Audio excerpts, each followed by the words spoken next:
Ona ťa ľúbila, ty si bol k nej vždy sebecký.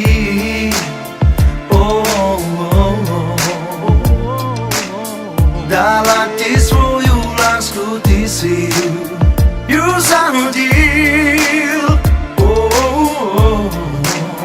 Yeah. Ona vydala za tebe svůj život, bez pro ní stále vše byl z úsměvu důvod. Ona chtěla jen zdraví děti a svůj klid, do konce svého života s tebou šťastně žít. Chtěla jen málo, byla tak od malička skromná, stačili tvůj úsměv a čistá pravda rovná. Ona zdala se všeho jen pro tebe, ona se bála, že ji tě někdo navždy veme. Byla ti věrná, chtěla ti dát modrý z nebe, přála si vždy tebe a stále jenom tebe. Ona v noci, když jsi byl zase pryč, modli se, ať ovládneš ten svůj silný chtíč. Ona potají pro tebe plakala, všeho by pro tebe navždycky nechala. Nebral si vážně, jen mával si rukou, smál se si stále a nazval ji. Hledala chybu v sobě, cítila se zbabělá, za tvoji špatnou pověst se tak hodně styděla. Dala ti srdce a za stolik za to nechtěla, stále to nechápeš, měl z doma svého anděla. Přála si doma prince a ne zlýho rebela, byl jsi jako blázen, to se hodným holkám nedělá. Ona tě chtěla navždy za svého manžela, ona už tady není, vaše láska zhořela.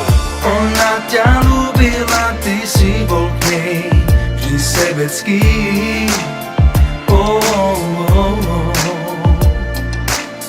Dala ti svoju lásku, ty si ju zahodil. Yeah. Ona i tak při tobě vždycky stála, když si se bavil, ona se o tebe bála. Četla si staré zprávy, co od tebe dostala, plakala na zemi, všechno to dobře chápala. Ona ti vaří každý den jídlo, když ty se právě scházíš po každý s jinou. Hladí tě v noci dlouze, když ti nejde spát, chtěla jen ať jí máš zas trošičku rád.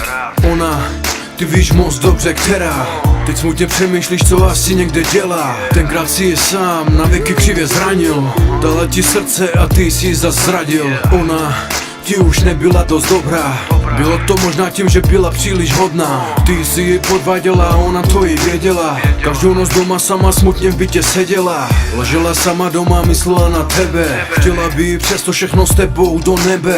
Ani jedna z nich se jí fakt nemohla rovnat, byl si tak strašně slepý, musel to i poznat. Dělal si frajera a z ní se stával švanec, byla to velká chyba, to byl ten váš konec. Víš, že byla jediná, pro kterou si byl zlato, ta se tě upřímně, stálo ti to za to? Ona ťa ľúbila, ty si